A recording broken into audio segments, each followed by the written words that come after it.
Hey, this is Joe Kelly, writer of Spider-Man Deadpool, and you're listening to Amazing Spider Talk. Too many who know the angles, uncover and untangle all the questions and the webs left out to tangle. Be in 1962, last Wednesday's afternoon, they'll bend your ears with reckless self-abandon.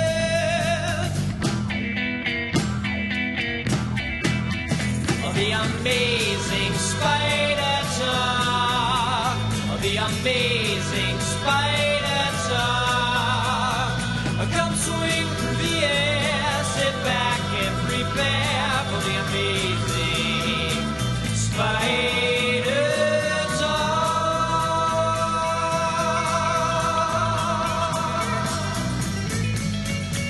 Hello and welcome to the Amazing Spider Talk. My name is Dan Gvozden and I'm the founder and editor of SuperiorSpiderTalk.com. Thanks for joining me for a special episode of the show. This time it's another Spider Talk and their Amazing Friends episode. We hope you enjoy this podcast and that it provides an intelligent conversation between a fan and creator as we hope to look at the Spider-Man comic universe in a bit of a bigger picture. Yes, for this episode, I'm joined by none other than Marc Guggenheim, who was a prominent writer as part of the initial Brand New Day brain trust that ensured that a new Spider-Man book came out 3 times a month. I know Mark and I promised that this week's episode would be a discussion of Amazing Spider-Man number 14, but I was called to travel out of town to Texas, and so we were unable to record. That said, this episode contains a fascinating peek behind the scenes of one of the most exciting and controversial periods of Amazing Spider-Man. And whether or not you've read Brand New Day, you'll find something to love about this interview. Well, enough delaying. Travel with me to the amazing Burbank Studios in Los Angeles, home of the production offices for Arrow and Legends of Tomorrow, to talk to none other than writer Marc Guggenheim.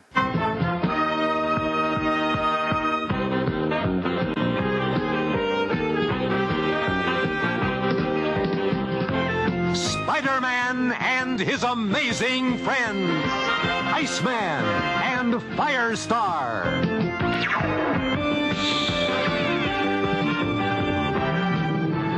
Hi everybody, Dan Gvozden here for Amazing Spider Talk, and I've got a very special guest with me today on the show. Today's guest has worked as a notable screenwriter, television producer, comic book writer, and novelist on some of your favorite properties, including Law & Order, CSI Miami, Arrow, Legends of Tomorrow, Green Lantern, Aquaman, The Flash, and Young X-Men. He shares a name with a popular art museum in New York City, and for our purposes, he was part of the Spider-Man Brain Trust that brought Brand New Day to life. Welcome to Amazing Spider Talk, Marc Guggenheim. Hey, thanks for having me. It's great to have you here. So, before we get into discussing all the craziness of tackling Brand New Day and all the stuff you did on Amazing Spider Talk, you've been attached to so many popular comic series, whether it be for television, film, or even comics. How did you first discover superheroes as a child? Gosh, great question. I'm very, very lucky in the fact that I get to work in my, I get to work in an area that I just have loved literally since day one. And when I say day one, I'm being very specific in the sense that one of my earliest memories, earliest childhood memories, is being on the floor of my room flipping through a Superman comic. And my mother came in to my room and was shocked because she's like, I didn't know you could read, and because I couldn't at the time. And I'm like, I'm just looking at the pictures. I don't even remember how I got the comic. I don't know where it came from, but I've always loved superheroes and comic books, and it's something that has really followed me my entire life. That's awesome. So we're here to talk about your work on Spider-Man. Can you tell me about your history with the character? How did you discover Spider-Man? I actually discovered Spider-Man through the Electric Company, which was this children's television workshop show. It was basically a show that, if you aged out of Sesame Street, this was the show you were supposed to watch. So it was educational, and they had a live-action Spider-Man on, and they would do a little Spider-Man segment every episode. And this is sort of when I was a kid, before I was 10, I was pure DC. Only DC. So this was my only exposure to Marvel was through the Electric Company and Spider-Man.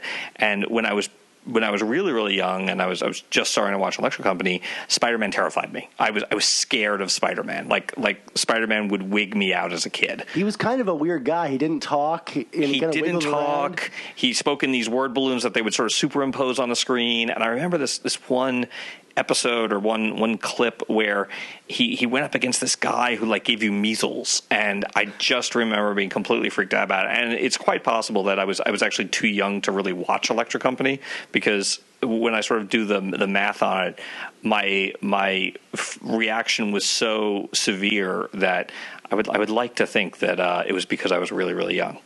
Do you remember the Spider-Man comic, which was like the first one you picked up? Yeah, actually, my exposure to the Spider-Man comics was through there's a publisher named Pocket Books, and they published little trade paperbacks. I mean little, like paperback-sized trade paperbacks of the original Lee Ditko Spider-Man, and I ate them up. They did 3 of them, and I was like, I just would pour through them, voraciously reading them. I still have my copies, the binding all cracked and everything. And I was just such a huge fan of those early issues, and that was very formative for me. Do those remain your like favorite era of the character? That's a great question. Yeah, I think probably. There's a lot of eras that I really do love, but in terms of a seminal, like, really grabbed me by my throat, it's kind of hard to top those early Lee and Ditko. In part, I think it's because it's always very hard to top your first exposure to anything. They say that every comic book is someone's first, and the comic that sort of grabbed you and said, this character or this concept or this team really speaks to you, it's hard to top that in one's estimation, though it does happen. So you got into working at Marvel through an internship, is that correct? Yeah, I interned for Marvel after the summer after my sophomore year of college, and I was really, really lucky. I had heard about the internship program, and I knew that they did summer interns, and my university basically said, yeah, we'll recognize these credits if Marvel says yes. And Marvel said, we will say yes if your university says yes. And I very quickly realized that I was in a total catch-22, because Marvel was waiting on the university and the university was waiting on Marvel. And I was like, oh my God, my dream of working for Marvel for the summer is going to completely go away due to red tape, until I just realized, oh, wait a minute. I could lie. I'll just tell Marvel that the university said it was okay, and I'll tell the university that Marvel said it was okay, and it all worked out. Born. Exactly, and yeah, except it was the career of me becoming an attorney, I think, because that's what I did before I started writing professionally. But I was really lucky. I interned at Marvel that summer. It was so much fun. I mean, I interned for Terry Kavanagh and Kelly Carvisi, and they were doing John Byrne's Namer, Marvel Comics Presents, including, at the time, the Barry Windsor Smith Weapon X run. They were doing Excalibur, and because it was over the summer, it was twice being published twice monthly. They did really fun books. That was like, I think on Monday, Wednesdays, and Fridays, and then on Tuesdays and Thursdays, I interned for Steve Saffel and Dana Morshed in the promotions department. So I really got a chance to learn both the editorial side of the business and the promotion side of the business, and incredible fun. What a great time to be in those offices. Oh, it was so exciting. I mean, it really, really was like, I mean, this was the summer, I think, that Todd McFarlane's Spider-Man came out. Yeah. This was, obviously when Byrne was doing Namer, Barry Windsor Smith doing Weapon X. It was the summer, I think, that Extinction Agenda was coming out or about to come out. I mean, really, incredibly, I'm just showing my age now, really, but incredibly seminal and exciting books. And it was also just an exciting time for comics, because this was right before the early 90s, where the speculator boom was like at this point was sort of helping comics, not hurting comics. So, I mean, like X-Men #1 was coming out, the adjectiveless X-Men. Actually, I think that summer it hadn't come out yet. Marvel was just planning it, because I remember being in the offices and Marvel, Spider-Man, adjectiveless Spider-Man had just come out, and I heard about this and I joked that, it should be adjectiveless X-Men, and they're like, oh yeah, that's exactly what we're doing. We're doing adjectiveless X-Men. I'm like, I was kidding. By the way, just to be very clear, I didn't suggest it. They were already doing it. That's nice of you to not take credit. I just, hopefully people will listen to this podcast. I don't want them to think I'm taking credit for, Guggenheim said he named the adjectiveless X-Men series. No, I didn't. But it was a really exciting time. Really, really exciting. Because this was like obviously before the Image departure.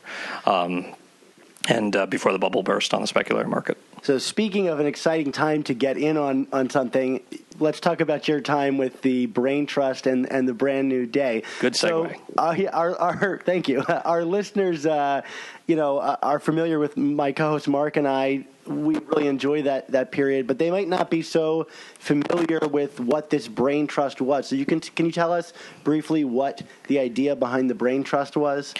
Well, there's a few things.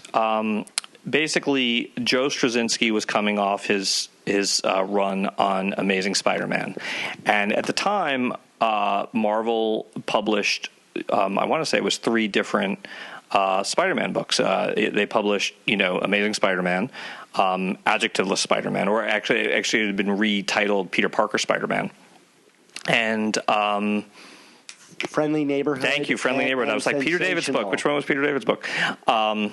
Sorry, Peter.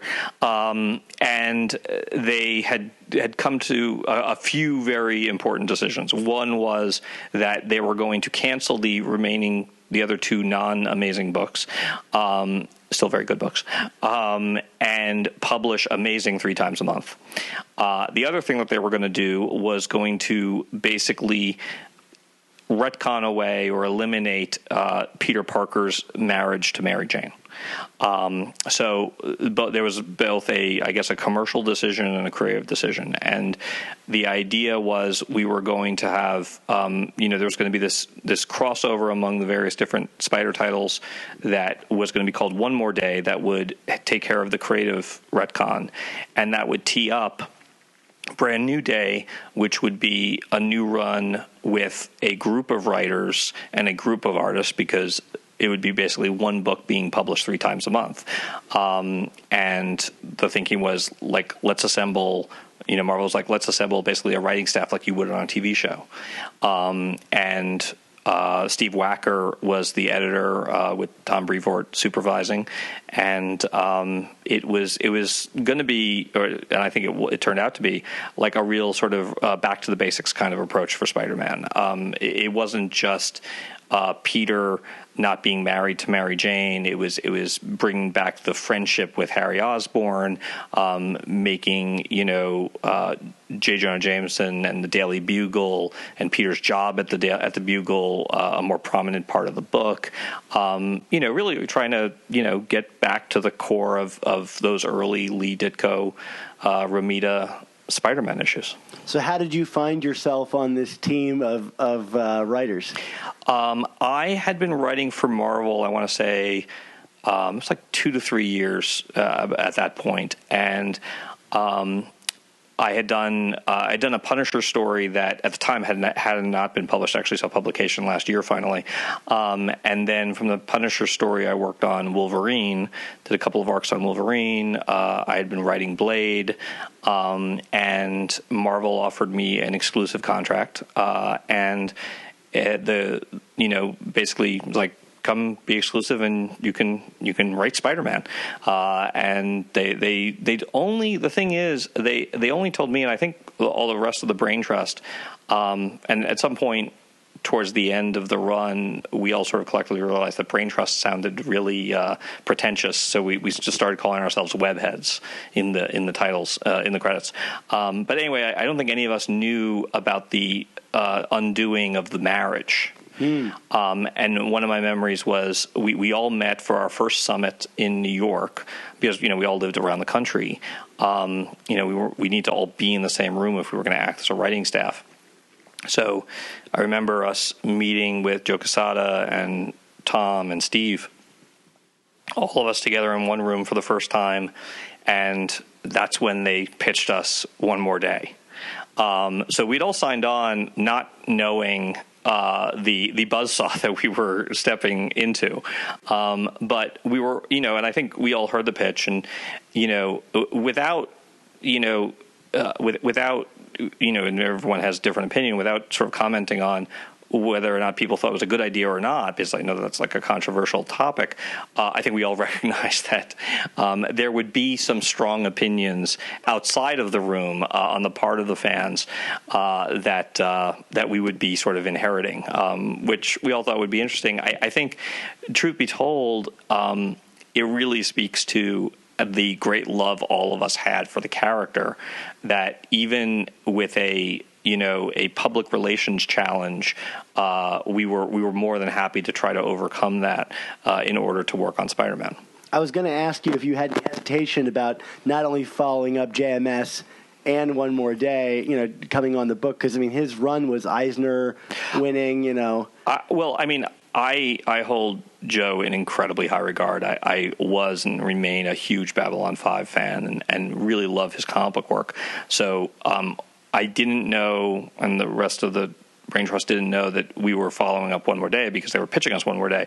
But I obviously did know that we were following in the footsteps of Joe, and that alone was very, was really, it was a little frightening. Again, it really comes down to, if someone offers you the opportunity to write Spider-Man, you take the opportunity to write Spider-Man, and you get over any sort of feelings of inadequacy or insecurity. Actually, you don't get over them. You really just push them aside, and you stick them in the drawer for a little bit so that you can actually take the gig. Feelings of inadequacy and insecurity are probably part and parcel with being a writer of Spider-Man. I think it's part and parcel of being a writer. It's probably true, too. Yeah. Well, so speaking about like the whole One More Day thing, can you speak to, I guess, not how you dealt with it, but like what that meant to you and your team, moving forward? Because the fan backlash was pretty, I can't think of a larger backlash in comics, at least modern day comics than that change, and it loomed over your stories. But was there a mindset for you guys moving past it? I think we all collectively felt, and we may even have discussed the fact that, okay, well, this is happening, and we're just going to write in as much of a vacuum as we can. We're not going to, write to. To apologize for One More Day. We're not going to write to justify One More Day. We're really just going to take as much ownership and creative authority as possible and write the best version of Spider-Man we possibly can. I think, I think the thing that we all had in common was, whether you agree with the marriage or not agree with the marriage or anything, the opportunity to sort of reboot Spider-Man, with a marriage or without a marriage, the opportunity to sort of come in and really sort of, take a very back to the basics, very John Byrne-esque, quite frankly, approach to this character was very appealing to us. It's a big challenge, but it also it was exciting. It was an exciting challenge for all of us. It was like we'd get in the room and we would sort of talk about talk opportunities. The only time like sort of thinking about the internet reaction, and the potential backlash.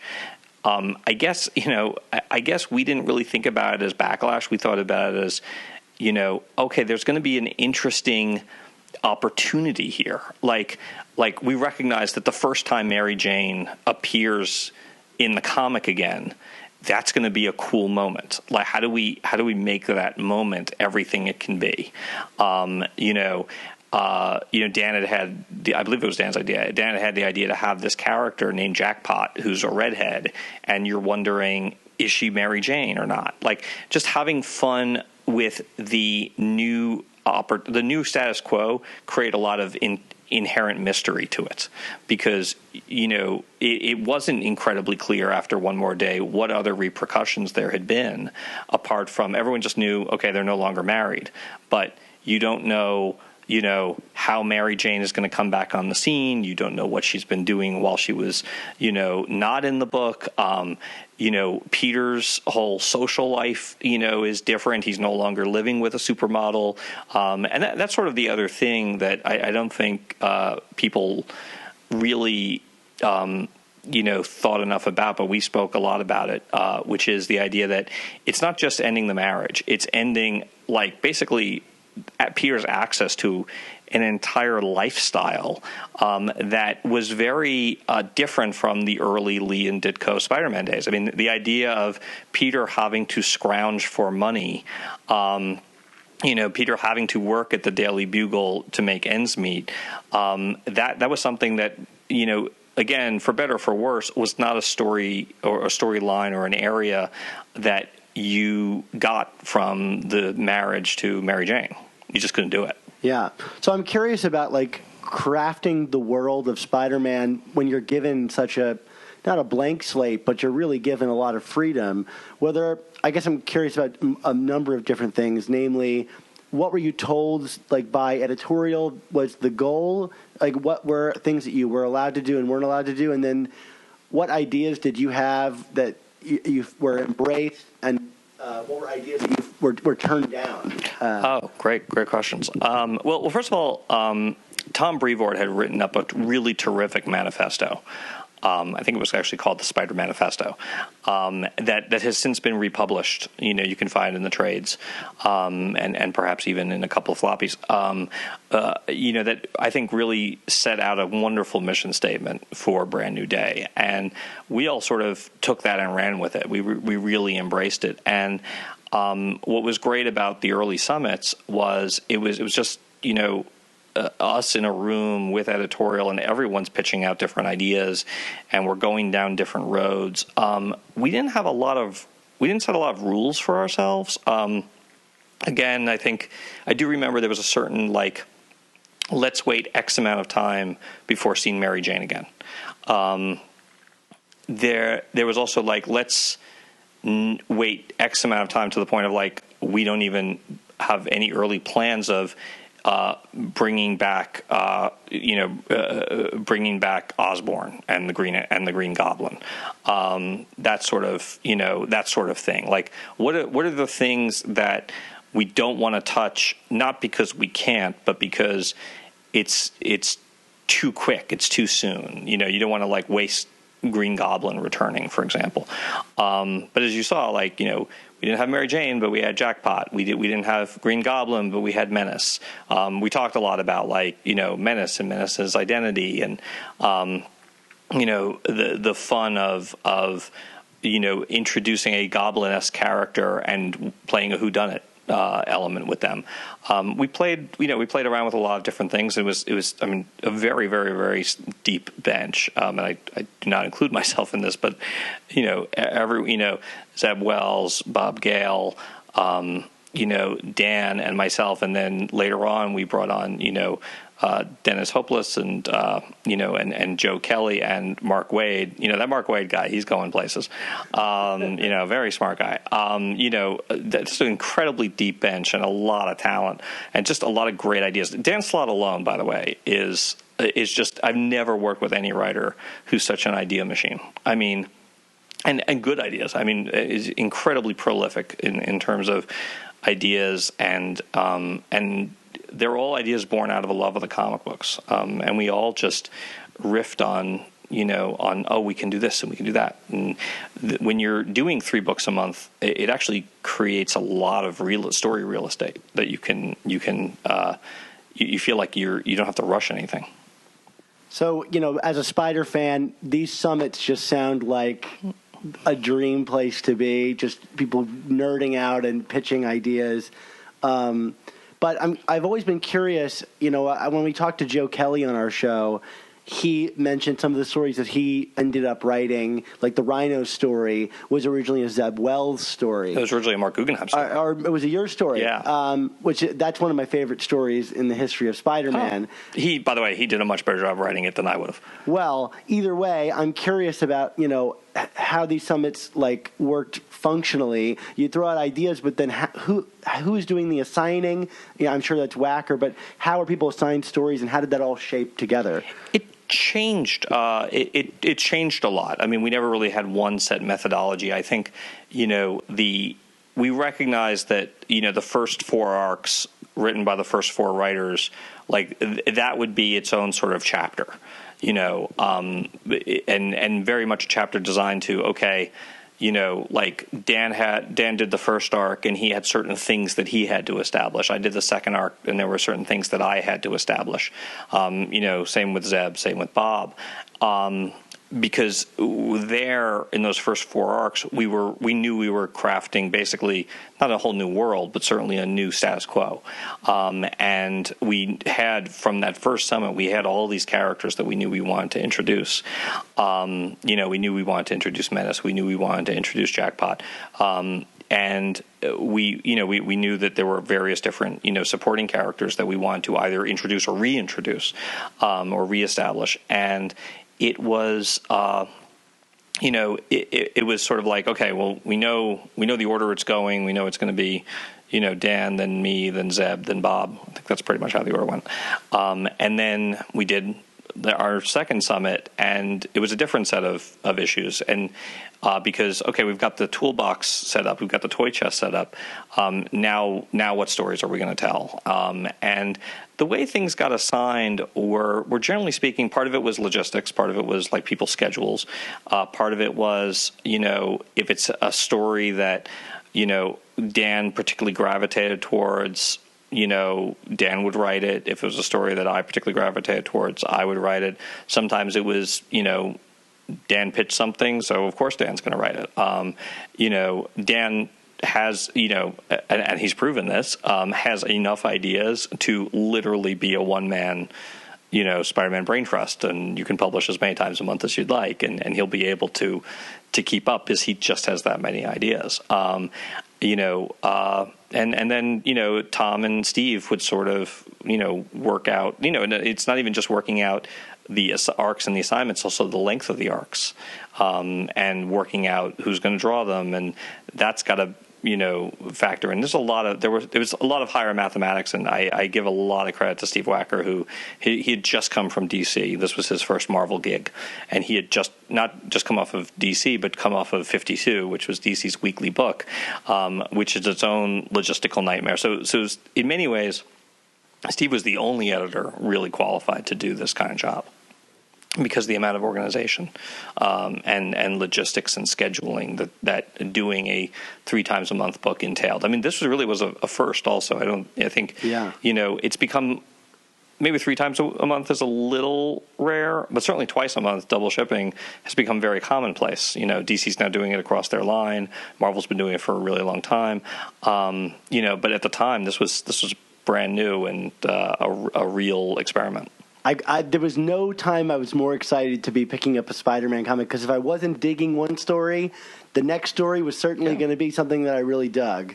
I'm curious, do you think that this kind of TV writing mentality is something that should really be adopted by these comics companies? I mean, especially as we move into this kind of seasonal model, as everybody reboots every year or two.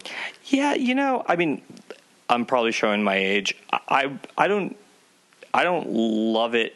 I wouldn't do it across the board. I don't think I would.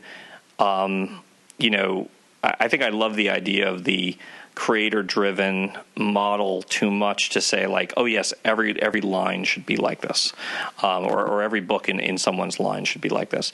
That said, it was a fun thing to do for a nice chunk of time, and different books may benefit from this kind of approach. But I guess I would miss that singular voice you get in comics, which comics can do that TV can't really. I would miss that if every single book was published that way. Yeah. So, in your first story, which is the first story of Brand New Day, issue 546, you did a backup where you introduced both Menace and Jackpot. Menace was just like a shadow, escaping into the background. But, these are two big characters that both had huge mysteries surrounding them during, I'm going to call it the first season of Brand New Day that ended with the Tracer killings that you wrote. I'm curious about, let's tackle Jackpot first. You mentioned that it was a Dan Slott idea to kind of trick the readers, or fool the readers a little bit. And I, personally as a reader, and I'm sure there were a lot of other readers, I always thought that it was something with Mephisto when she whispered to Mephisto, some pact made that she got superpowers. Was that ever an idea that was played with, or was Jackpot always set up to be this kind of, Mary Jane in appearance only superhero? It was always Mary Jane in appearance only. I don't think we ever seriously considered giving Mary Jane powers. In large part, I think because we felt it would change her character too much. Losing the marriage, that's enough. Well, you don't need to give her superpowers on top of it. Yeah. To continue on to that question, there's this whole whisper with Mephisto thing. When you guys came onto the book, did they ever tell you what that was, or was that held back literally until one moment in time? I'm going to give an incredibly unsatisfying answer, but it is true, which is they did tell us. I did know what it was. I have completely forgotten what it was. Well, it ended up being just like a kind of nothing. Like it was just her saying, "Don't ever come bother Peter." Right. Again. Yeah. And people wanted so much more out of it, and so I was always curious if it was just a thing decided during one moment in time, or if it was always going to be that. No, there was always bear in mind, I think, when they told us what she whispered to Mephisto, it was this is what Joe had planned. It didn't have to necessarily be that, and that's one of the reasons why they told us. It was, look, this is what Joe had in mind, but now the book is collectively yours. All ideas are on the table.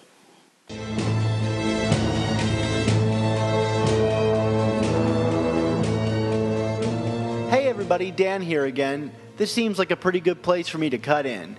I just wanted to take a second to tell everybody listening about our Patreon service, also known as the Friendly Neighborhood Spider Talk Members Club, where each week we give away a ton of free digital comics, do bi-weekly prize raffles for some excellent prizes, and send you a ton of awesome rewards in the mail, like t-shirts, bumper stickers, members-only episodes, and even the opportunity to choose a topic for Mark and I to discuss on the show. Putting together an episode of the Amazing Spider Talk takes a lot of hard work, at least 8 hours a week. And while Mark and I are always excited to do it, we need your support to keep it going. Putting together an episode like the one you're listening to now requires even more work. Hours of research, connecting, driving, and planning to put it together. Mark and I might sound like we're industry insiders, but really, we're just two nerds like you who love Spider-Man comics. So why not check out our Patreon page and sign up to be a part of our exclusive club? It's only through your support that we can continue to do the show. Just head on over to superiorspidertalk.com and click on the support button and give it a look. Thanks again to everyone for their incredible support. Now back to my interview with Marc Guggenheim.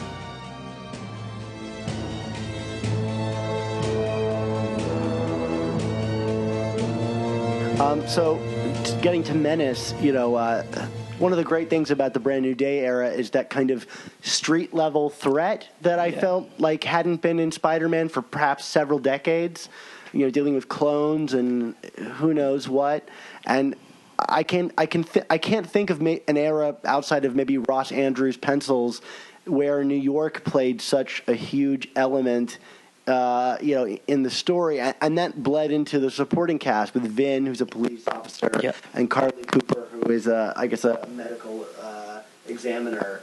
Can you talk about I guess, creating the characters that occupied this New York world, and I guess Menace being a part of that? Yeah, absolutely. I mean, it was a combination of a few things. The first thing was we knew we were introducing Jackpot, we knew we were introducing Menace, we knew we were introducing these various different characters who the audience would wonder who's behind those masks.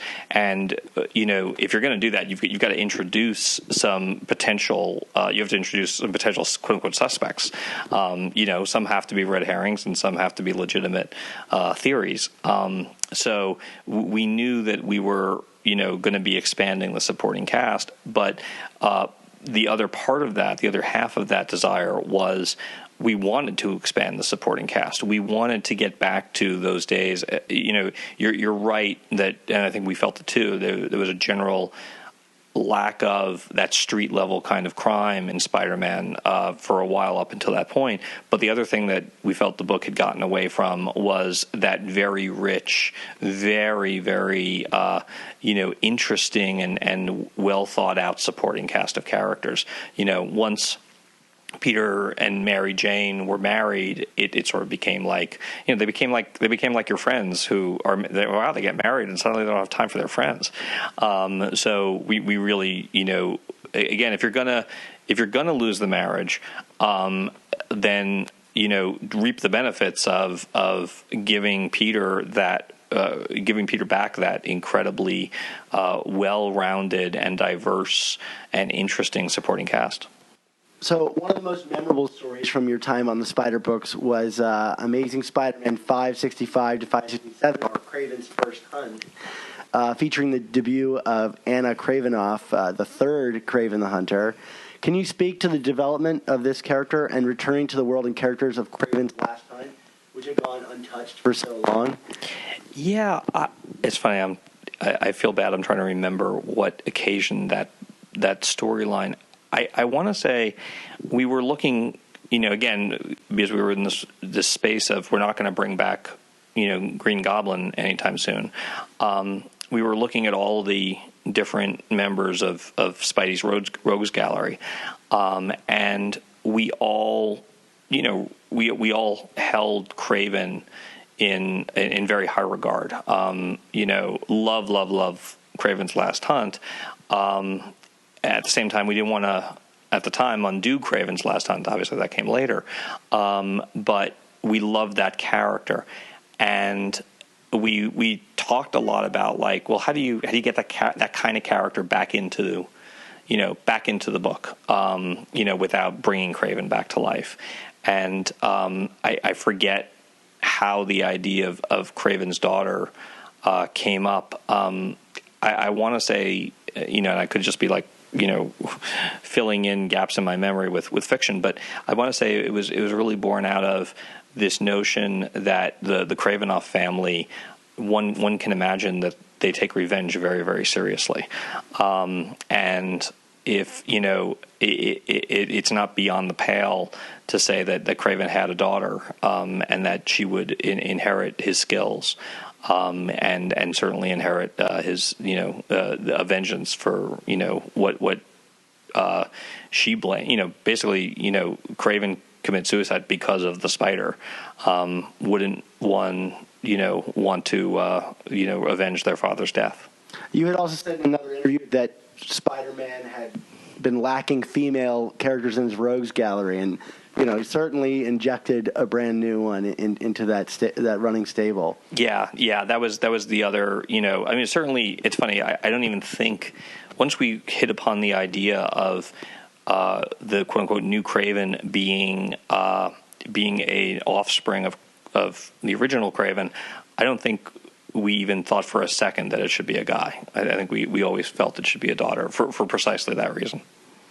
And what will likely be the most remembered story of your run, Amazing Spider-Man 574, which is called Flashbacks. You told one of the most touching stories ever told in Spider-Man comic, and it wasn't even about Peter Parker, as often great Spider-Man comics are. And readers will remember this as the issue that saw Flash Thompson returning to Iraq, a very interesting development, and making a sacrifice that cost him his legs. And when I was rereading this issue, I remembered the touching letters page in the back that details the story of medic Jeff Guerin. I think I'm saying that right. Guerin. That's it. Yeah. Who helped inspire the story. So I guess, can you tell listeners about Jeff and his contributions to the story? Yeah, I mean, first of all, thank you. I think of all the comic books I've ever written on, that is the single issue that I'm the most proud of. Basically, what happened was we had said, I think back in the very first summit, that Flash, because of course we're going through the entire supporting cast, and we were trying to figure out what to do with Flash. And someone had pointed out that Flash is a member, he had joined the army earlier, and we thought, we've got all these different characters. It would be for a variety of different reasons, it would be advantageous if Flash was off in Iraq. Not to write him out of the book, but really to acknowledge both his history of military service as well as the ongoing war in Iraq. And at some point, during the Brand New Day era, we were saying like, wow, we've said in the comics that Flash is off in Iraq. We should do an issue where we see Flash in Iraq. And we were, I remember actually I was driving to work, and it was on a conference call, and we were talking about, we should do a Flash, centered issue. And of course that raises all sorts of questions, which is, how do you get Spider-Man in there? Do you have to get Spider-Man in there? What's the story? It was really elegantly done, by the way. Thank you. I will say that, there's some ideas that just sort of come to you full blown, and that whole issue, from the flashbacks to tie in Spider-Man, the idea that Spider-Man is the source of Flash's courage, even the ending with his losing his legs, it all just came right out. Even the legs part, which as I was pitching, because the legs thing sort of came to me as I was pitching, and I remember going like, they're never going to go for this. But what the hell? I mean, we're just spitballing, we're brainstorming, and they liked it. They went for it, and then I had to start the research process, and that's when Jeff came into the picture. And I forget how, I think he had written to Marvel, and I forget how we became aware of him, but Jeff was incredibly kind and vetted the script and provided key details. There's one thing that I really, really wanted out of the issue was I wanted it to feel real. I wanted it to be as grounded in the actual experiences of soldiers fighting in Iraq as possible, and having someone of Jeff's expertise and experience, quite frankly, involved was absolutely critical, for me. And there was also a book that loomed very large. It was a book called Clearing Houses, which was basically about it was about a soldier's experience in Iraq, mainly focusing on the Battle of Fallujah, but it's a terrific book, and it takes you through the entire, the soldier's entire experience in war. And Jeff and that book were, not the only sources of information and research for the book, but certainly the most influential. It's funny, I'm very proud of the book, but for all of its, for all of its emotional resonance and realism, I think one of the elements I'm most proud of is that I got a premature ejaculation joke in the book. But in canon As in, I know. Again, it's like I can't believe there's so many things actually in that issue that I look back on and I'm amazed that they let me get away with. I actually, the funny thing is, I remember I really wanted I wanted to use an epigram. I'm a big Billy Joel fan. The very, very last song he's written and recorded was a song called "Christmas in Fallujah," which it has a lyric, there's no justice in the desert because there is no God in hell.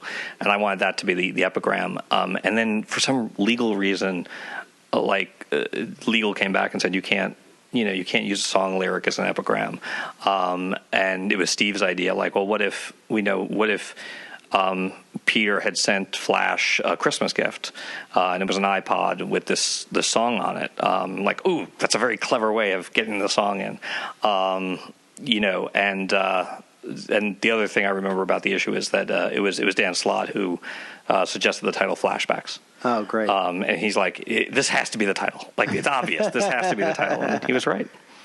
Yeah, it's funny you say that about the premature ejaculation joke. The whole Brand New Day era, there was kind of a PG-13 element to it. I mean, Peter getting drunk and sleeping with Michelle, or drunk, quote unquote, because it was not actually alcohol. But it was always kind of shocking. And rereading that yesterday, I was like, oh yes, this is a really great joke in here about this. I think honestly, the funny thing is, I don't think we felt we were doing anything edgy at the time. We didn't feel like it was PG-13. I think that is more a indication of actually how politically correct, not even comic books, but the American pop culture has become since we did Brand New Day, which wasn't all that long ago, but things have really, really changed. Yeah. So you followed this up with a really great sequence in your Spider-Man Extra where you had Peter and Flash meeting at the airport. And it's kind of a funny but kind of bittersweet moment, but it kind of showcases the resilience of Flash, and I always loved that moment. Thank you. I mean, that was obviously, once we did the issue, it became equally obvious to us that at some point we've got to return Flash from the war, and more importantly, we've got to see Peter, Peter's reaction and Peter's discovery of what's happened to his friend. And those Amazing Spider-Man extras, I found them to be really useful to be able to tell smaller, more intimate stories, sometimes stories that, we just didn't have, even with 3 times a month, we didn't have time for, like the trial of Spider-Man, that is part of character assassination. It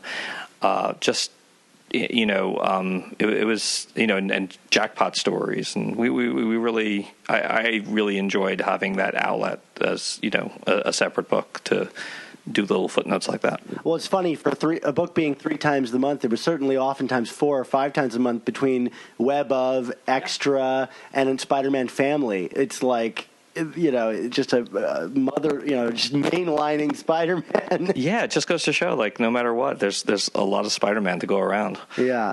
So I guess your biggest story, from your run, I mean, Flash is certainly a quiet single issue, one shot, but you did the conclusion to the Spider Tracer story, which to me seems like the conclusion of the whole Brand New Day thing to a certain degree, or at least the first part of Brand New Day. What was it like finishing that up? Well, I'll tell you, I think every time we would have a summit, we would sort of speak in terms of okay, this chapter of Brand New Day, and we sort of tried to organize it where each chapter would lead into or climax with a really big arc. I think just the wheel came around, and I ended up with the Spider Tracer arc. And truth be told, I'm not that. It's not that I'm not fond of it. I felt I dropped the ball with it. I didn't.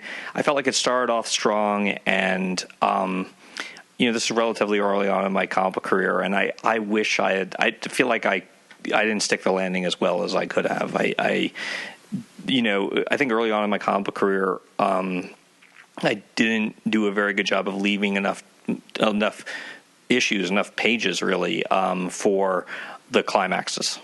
So they always, in the writing, they always felt rushed to me. I was trying to cram in too much, and things weren't allowed to breathe as much as I would have liked. That said, I got a chance to work with John Romita Jr., which, obviously crosses off a huge comic book writing bucket list item for me. And John Romita Jr. on a Spider-Man title. Exactly. So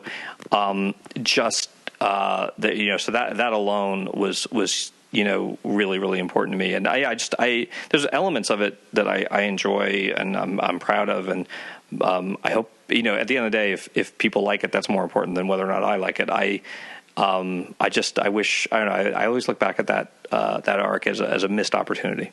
So whose idea was it to have Harry Osborn standing with the shadow of the Goblin? It's funny.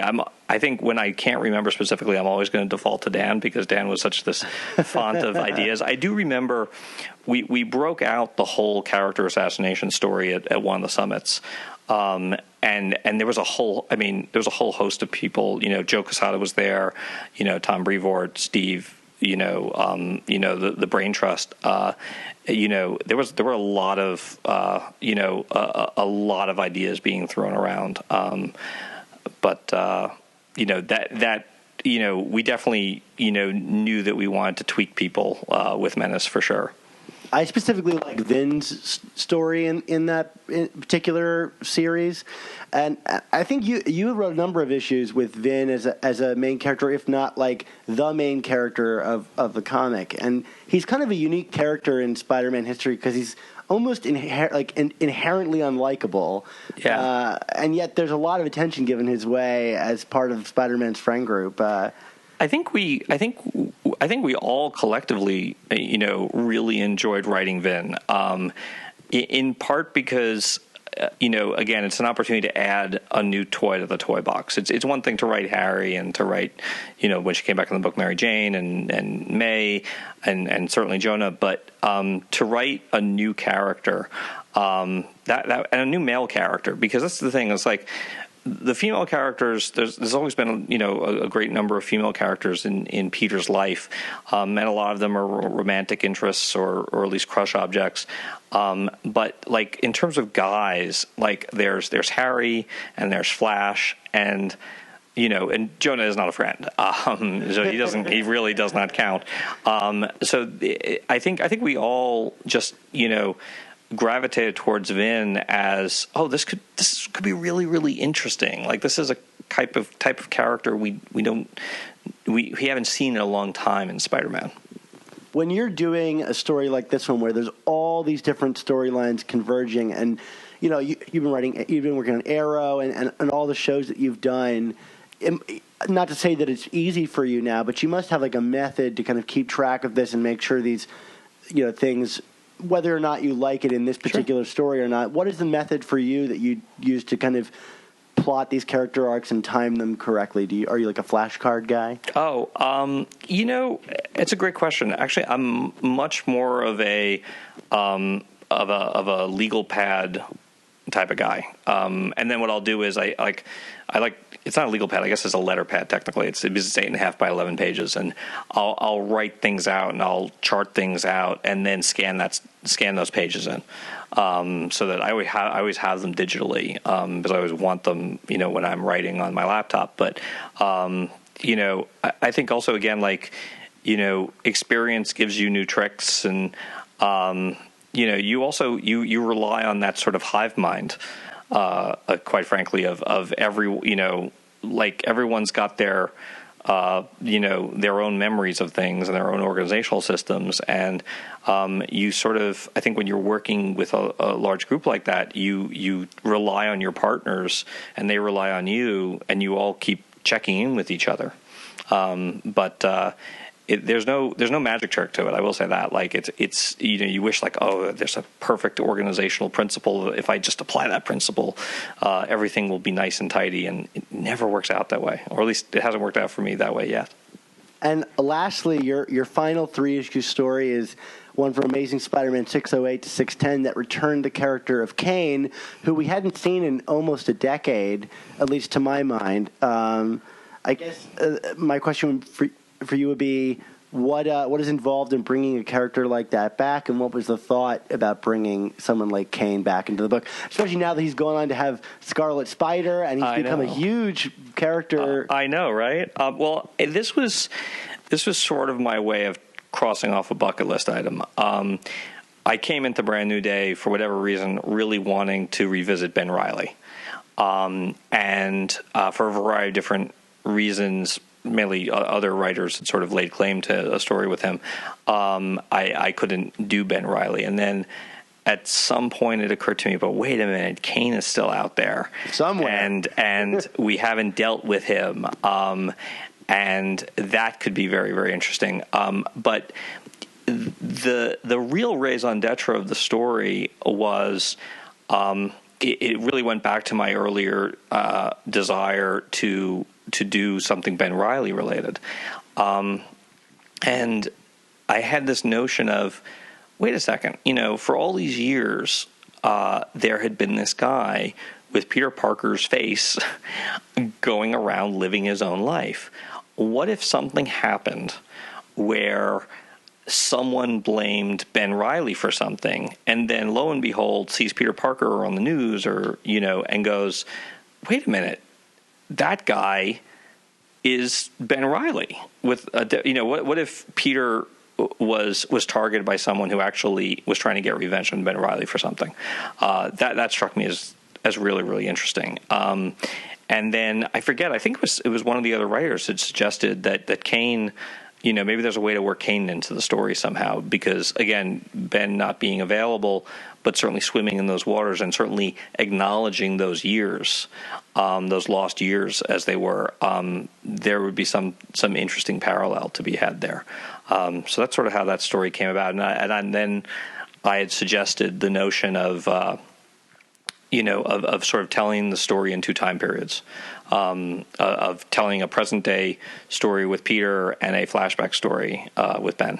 And again, that was, I guess, my way of working a loophole, the flashback loophole, in order to get a chance to write Ben. I don't know why I was so interested in writing Ben. I think in part it was, ever since the Clone Saga, there had been a little bit of a denial of the whole storyline, which I understand. I understand, like, it grew beyond, I think, anyone's control or anyone's initial desire.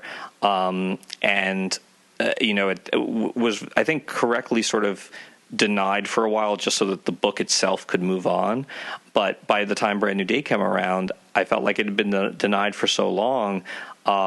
It should be acknowledged in some way and should be given its due. I think that's probably why I was so intent on doing some Ben Reilly related story, and it sort of became that final arc.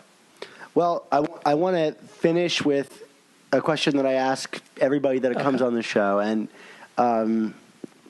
I guess, what does it mean to you personally that you were part of a team, or even just that you were a writer that brought the character of Spider-Man to life, that you're part of this, I don't know, I want to say ethos, but this canon of this new godly, creation? I'll tell you, I mean, I'm very, very fortunate in the sense that I get to have a career that allows me to do the types of things that I didn't even dare to dream about doing as a child.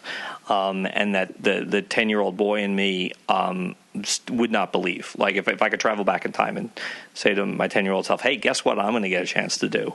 Or guess what you're going to get a chance to do? I wouldn't believe it, And I think, it's funny, I think in many ways that's why, like, I look back on Character Assassination and go, oh, I wish I had stuck the landing better, because it's Spider-Man. And, I think I'm probably more critical of the work I did on Spider-Man than on any comic book work I've done, because it's Spider-Man, because when you're doing Spider-Man, like, that has to be your absolute best work. I'm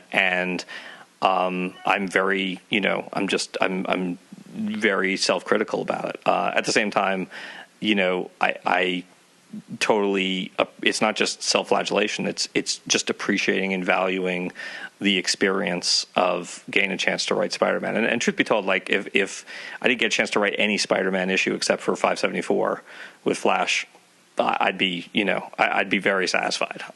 So I'm incredibly, incredibly lucky, and I'm also very lucky. Like I was writing Spider-Man for issues 5 and 6 of Agents of S.H.I.E.L.D., which is this comic I'm writing for Marvel right now.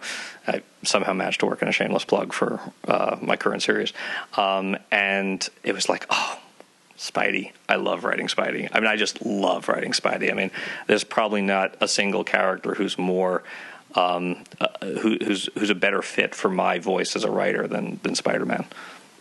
Great. So, outside of Agents of S.H.I.E.L.D., where can our listeners find you, I guess, on the internet, or find what work of yours is coming up in the future? I'm very active on posting to Twitter, so that's always the place I encourage people to check me out. So that's at M Guggenheim, MGUGGENHEIM. Great. And any work coming out we should keep our eyes open for? Well, definitely Agents of S.H.I.E.L.D. That's the only comic book work I have in the pipeline. I'm currently at work on season 5 of Arrow on the CW, and season 2 of DC's Legends of Tomorrow, also on the CW. Congratulations on ending season 4 of Arrow. Thank you. It's always, look, whenever you can end a season of television that's 23 episodes, it's like, okay, I conquered a really big mountain, and then 2 weeks later you get right back up. You start climbing the mountain from the bottom again. Well, thanks so much for joining us on the show today. No, Mark. Thank you. This was a lot of fun. It was great to be able to think about things I haven't thought about in a while. Great.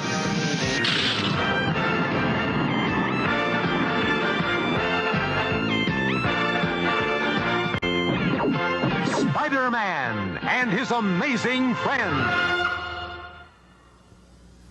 I wanted to thank Marc Guggenheim again for being so generous with his time and honest about his work on The Amazing Spider-Man.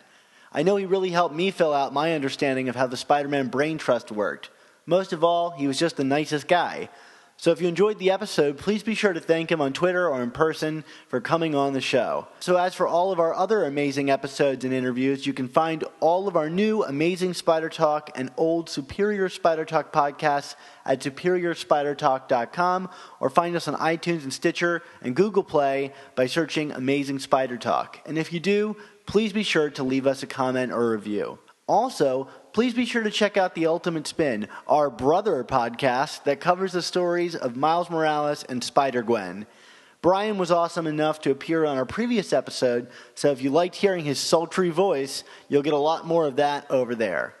Also, don't forget to check out our friendly neighborhood Spider Talk Members Club so you can access our full library of members-only episodes and get some amazing rewards.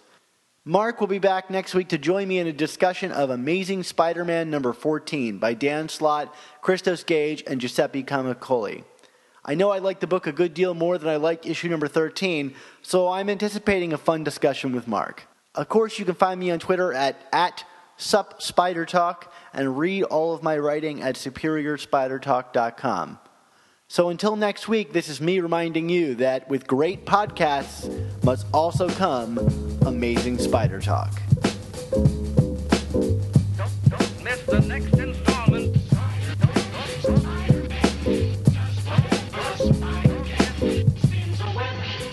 Spider-Man.